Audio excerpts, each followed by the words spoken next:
বৃষ্টি এসে গেলে আমার সব টাকা ভিজে যাবে, সারা দিনের যত পরিশ্রম সব নষ্ট হয়ে যাবে। হঠাৎই যশপালের নজর পড়ল এক অচেতন মেয়ের দিকে। একদম বড় লোকেদের মেয়ে লাগছে দেখে। শ্বাসা তো এখনো চলছে, নার্ভসও চলছে, দুর্গন্ধও ছড়াচ্ছে। ভগবান কসম, কত মদ খেয়েছে এটা। আর কেউ যদি একে এরকম অবস্থায় আমার সঙ্গে দেখে ফেলে তাহলে তো আমি একদম বিপদে পড়ে যাব। কিন্তু একে এমন অবস্থায় ছেড়ে যাওয়া যায় না ভাই, কি করি? না না, আমার মনও সম্মতি দিচ্ছে না। একটা একা সুন্দর মেয়েকে এমন নির্জন রাতে একা ফেলে যাওয়া যশপালের পক্ষে মেনে নেওয়া সম্ভব ছিল না। তাই সে ঠিক করল মেয়েটিকে নিজের ঘরে নিয়ে যাবে। এই রাতে ছিল যশপালের জীবনের এক মোড় ঘোরানো রাত। কিভাবে আসুন দেখি। 2 দিন আগে রাতের সময় মুম্বাই শহরের আলো একে একে নিভে যাচ্ছিল। সমুদ্রের ধারে থাকা ছোট ছোট দোকানগুলো বন্ধ হয়ে যাচ্ছিল। সেই দোকানগুলোর একটিই ছিল যশপাল ওরফে যশের চায়ের দোকান। এই চাওয়ালা ভাইয়া, 1 কাপ চা দিন মশলা দিয়ে। মাফ করুন সাহেব, দোকান বন্ধ হয়ে গেছে, চাও শেষ।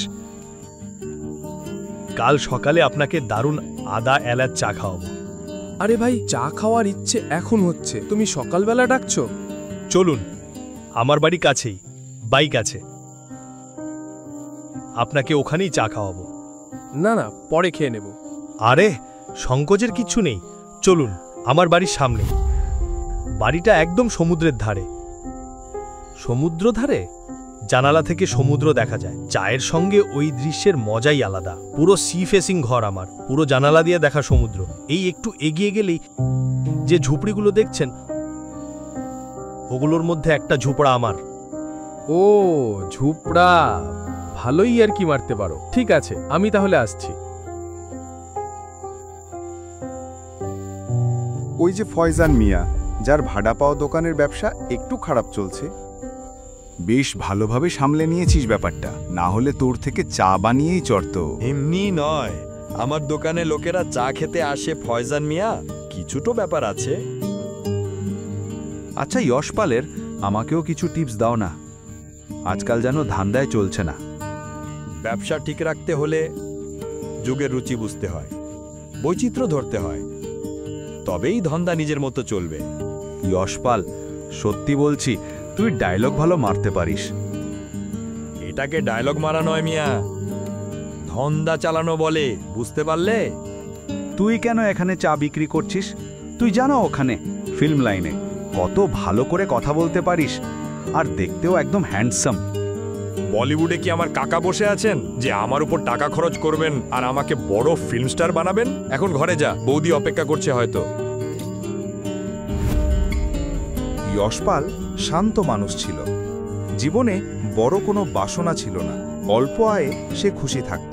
তার একটাই চেষ্টা, মানুষের সামনেই একজন ভালো ও সৎ মানুষ হয়ে থাকা। এখন যদি বৃষ্টি এসে গেলে আমার সব টাকা ভিজে যাবে, সারা দিনের যত পরিশ্রম সব নষ্ট হয়ে যাবে। তখনই যশপালের চোখে পড়ল অচেতন এক মেয়ে। এটা কে একদম সাদা কাপড় পরে শুয়ে আছে? ভূতচুত নয় তো? এক্সকিউজ মি, এই মেয়ে উঠছে না কেন ভাই? এত সুন্দর মেয়ে, এত দামি জামা কাপড় পরে, অনেক ধনী পরিবারের মেয়ে হবে না হয়তো? আর কি, শ্বাসা তো এখনো চলছে, নার্ভসও চলছে, দুর্গন্ধও ছড়াচ্ছে। ভগবান কসম, কত মদ খেয়েছে এটা। আর কেউ যদি একে এরকম অবস্থায় আমার সঙ্গে দেখে ফেলে তাহলে তো আমি একদম বিপদে পড়ে যাব। কিন্তু একে এমন অবস্থায় ছেড়ে যাওয়া যায় না ভাই, কি করি?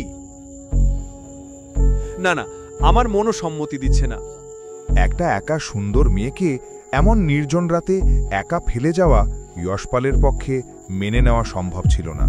তাই সে ঠিক করল মেয়েটিকে নিজের ঘরে নিয়ে যাবে। এই রাতই ছিল যশপালের জীবনের এক মোড় ঘোরানো রাত। কিভাবে আসুন দেখি।